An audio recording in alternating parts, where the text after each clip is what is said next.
जय हिंद फ्रेंड्स।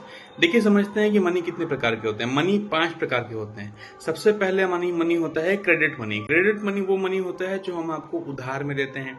इसके बाद आता है फिएट मनी। देखिए, फिएट मनी वो मनी होता है जिसका खुद का अपना कोई वैल्यू नहीं होता है, लेकिन उसके ऊपर नंबर छप जाता है। इसकी वजह से अब उसका वैल्यू बढ़ जाता है। जैसे फॉर एग्जाम्पल, अगर हम 500 रुपये का कोई नोट लेते हैं तो 500 रुपये का नोट जिस कागज पे है उस कागज का कोई वैल्यू नहीं है, लेकिन अब जो कि उस कागज पे 500 रुपये लिख गया है, इसलिए अब वो 500 रुपये का नोट बन गया और अब उसका वैल्यू अब बढ़ गया है। ठीक है, ये वो होता है फिएट मनी।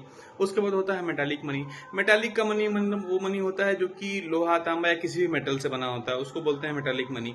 इसके बाद दूसरा आता है रिजर्व मनी। रिजर्व मनी वो होता है जो कि जितना भी मनी जो कि पब्लिक के साथ सर्कुलेशन में है और साथ साथ अदर बैंक के साथ या आरबीआई के साथ जो कि हम लोग डिमांड डिपॉजिट या फिक्स करके उसको रखा हुआ है, वो बोलते हैं, हम उसको बोलते हैं रिजर्व मनी।